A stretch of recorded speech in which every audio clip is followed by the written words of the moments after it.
আসসালামু আলাইকুম। মনোহরা ড্রয়িং চ্যানেলে তোমাদের স্বাগতম। আজ আমরা আঁকতে চলেছি মনোরম দৃশ্য। এই যে দেখো, প্রথমত আমি আকাশের রং নীল রং করে নিচ্ছি, হালকা নীল রং। এই যে বড় তুলির সাহায্যে আমি কিন্তু একটু একটু করে উপর থেকে নিচের দিকে এই যে হালকা নীল রংটি করে নিচ্ছি। তো এরপর আমি একটু মেঘের মতন এঁকে নিচ্ছি সাদা রঙের মাধ্যমে। তোমরা চাইলে আমার মতন কিন্তু এভাবে ছবিটি অঙ্কন করতে পারো। এই যে দেখো, একটু ভাঁজ ভাঁজ করে গোল গোল করে কিন্তু আমি মেঘগুলো দিয়ে নিচ্ছি, সাধারণত মেঘ যেভাবে হয় আর কি। এই দেখো, এখন আমি মেঘের নিচ থেকে আবারও হালকা নীল রং করে নিচ্ছি। তো আমার তো নিচে নীল রং করা প্রায় শেষ। এবার আমি এখান থেকে কিছু ছোট ছোট ডাল এঁকে নেব। এখানে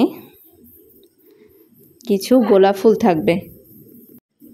আমি এখানে কালো রং ব্যবহার করছি, কেননা আলোর বিপরীতে যে কোনো কিছুই কিন্তু কালো রং দেখায়। এই দেখো, এখানে কিন্তু আমি সবুজ রঙের মাধ্যমে কিছু পাতা এঁকে নিচ্ছি।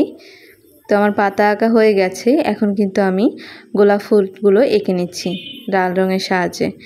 তো আমার ভিডিওটি তোমাদের কাছে কার কেমন লাগছে অবশ্যই কমেন্টের মাধ্যমে জানিও কিন্তু। এবং আমার চ্যানেলটিকে এখনও যারা সাবস্ক্রাইব করনি তারা অবশ্যই আমার চ্যানেলটিকে সাবস্ক্রাইব করে এসো।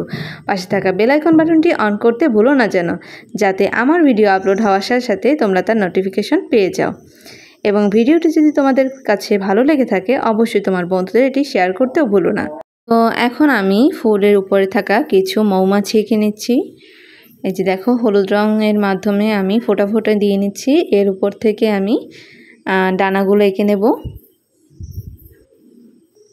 এই যে দেখো, আমি উপর থেকে কিন্তু ডানাগুলো কালো রঙের এঁকে নিচ্ছি।